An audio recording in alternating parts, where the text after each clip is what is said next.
بر صغیر عرب سے 4000 کلومیٹر کی دوری پر واقع ایک خطہ، اور اس خطے میں اسلام کی آمد سندھ کے راستے سے ہوئی، اور سندھ میں اسلام کی آمد محمد بن قاسم کے آنے سے ہوئی۔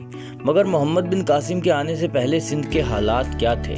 یہ راجہ داہر کون تھا، اور آخر اس نے اپنی ہی بہن سے شادی کیوں کر لی تھی؟ وہ کیا وجوہات تھیں جن کی بنا پر حجاج بن یوسف نے سندھ پر حملہ کیا؟ سندھ اموی خلافت کے مرکز یعنی کہ دمشق سے 4000 کلومیٹر کے فاصلے پر تھا، پھر بھی حجاج بن یوسف نے معرکہ سندھ کے لیے ایک نوجوان سالار ہی کو کیوں چنا؟ آج بھی قوم پرست لوگ راجہ داہر کو ہیرو جبکہ محمد بن قاسم کو ایک ولن تسلیم کرتے ہیں، مگر ایسا کیوں؟ میں ہوں آپ کا ہوسٹ محمد حماد اقبال، اور مشاورت ٹی وی کی آج کی series the history of sub continent کے پہلے پارٹ میں ہم آپ کو یہی سب بتائیں گے۔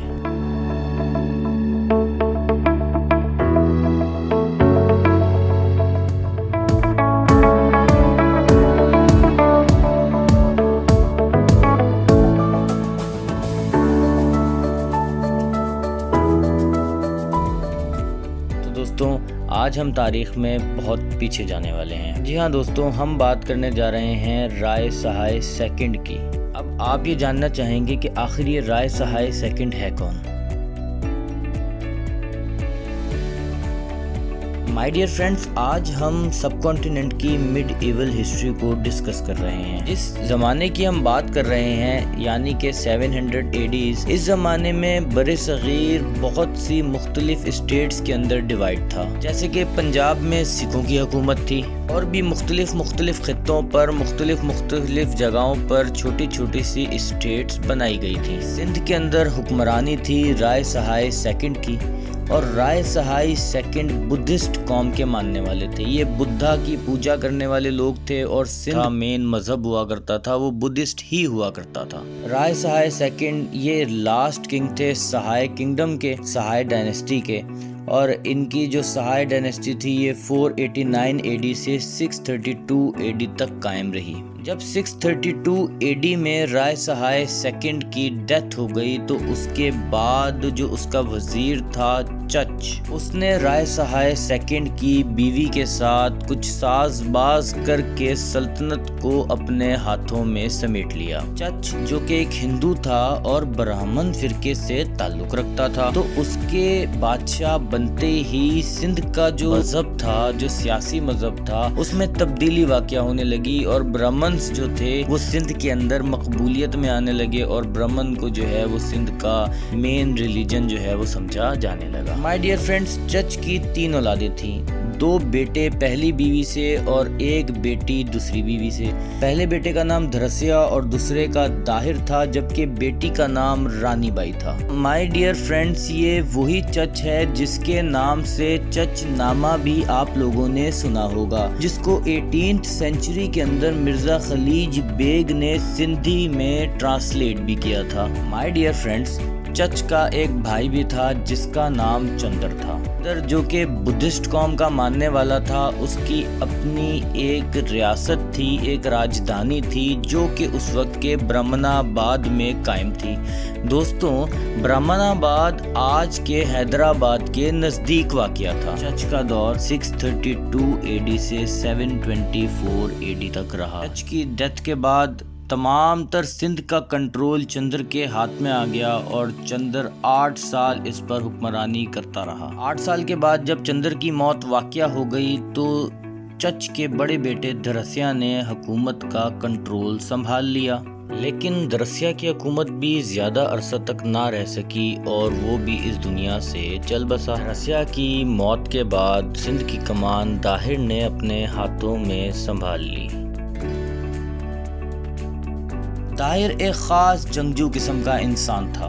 جی ہاں دوستوں، یہ وہی داہر ہے جسے آج ہم راجہ داہر کے نام سے بھی جانتے ہیں، اور داہر نے اقتدار میں آنے کے بعد اپنی ہی سوتیلی بہن رانی بائی سے شادی بھی کر لی تھی۔ دوستوں، تاریخ دانوں کا کافی اختلاف پایا جاتا ہے کہ داہر نے اپنی ہی بہن سے شادی کیوں کی تھی۔ مورخین لکھتے ہیں کہ جب رانی بائی پیدا ہوئی تھی تو چچ کو اس کے نجومیوں نے یہ بتایا تھا کہ اس بچی کے ہاتھوں میں دولت ہے اور جب تک یہ بچی آپ کے پاس رہے گی تب تک سندھ پر آپ کی حکومت رہے گی، یعنی آپ اس بچی کو اگر خود سے الگ کریں گے، اس کو بیاہ دیں گے تو سندھ کی حکومت بھی آپ کے ہاتھ سے چلی جائے گی۔ کہتے ہیں کہ یہی مشورہ طاہر کو اس کے وزراء نے دیا کہ آپ اپنی ہی بہن سے شادی کر لیں ورنہ سندھ کی حکمرانی آپ کے ہاتھ میں نہیں رہے گی۔ حکمرانی ہاتھ سے جانے کے خوف سے لوگوں کی پرواہ کیے بنا راجہ طاہر نے اپنی ہی بہن سے شادی کر لی۔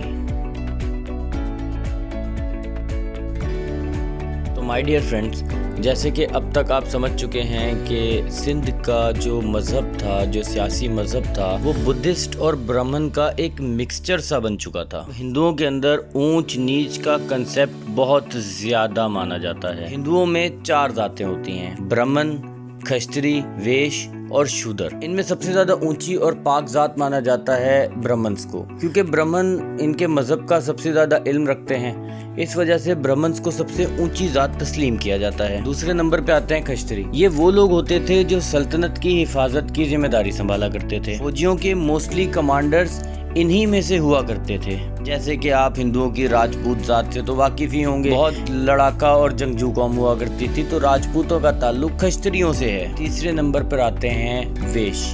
یہ بزنس مین، ٹریڈر ٹائپ کے لوگ ہوا کرتے تھے جو معمولات زندگی عام انسانوں کی طرح گزر بسر کیا کرتے تھے۔ ان کی بھی نارمل عزت کی جاتی تھی معاشرے کے اندر۔ چوتھے نمبر پر ہندوؤں کی سب سے نیچ ذات آتی ہے جو کہ شودر کہلاتی ہے۔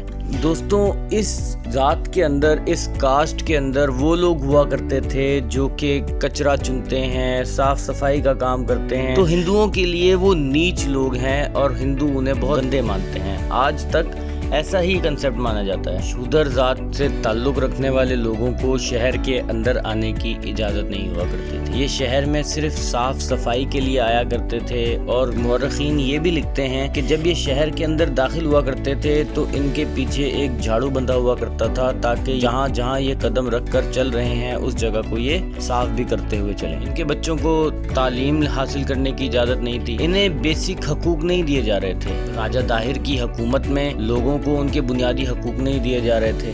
اونچی ذات والے انسان کو بہت اچھا سمجھا جاتا تھا اور اسے حقوق دیے جاتے تھے، اس کی آؤ بھگت کی جاتی تھی، لیکن نیچی ذات والے انسان کو مذہبی عبادت کرنے کی اجازت بھی نہیں تھی۔ یہاں تک کہا جاتا ہے کہ اگر کوئی شودر غلطی سے ان کے بھگوت گیتا کے شلوک سن لیا کرتا تھا تو اس کے کان میں سیسا ڈال دیا جاتا تھا اور اس کو ہمیشہ ہمیشہ کے لیے سننے سے قاصر کر دیا جاتا تھا۔ محمد بن قاسم کے اس خطے میں قدم رکھنے سے پہلے لوگ کپڑے سی کر نہیں پہنا کرتے تھے بلکہ بس جسم پر لپیٹ لیا کرتے تھے۔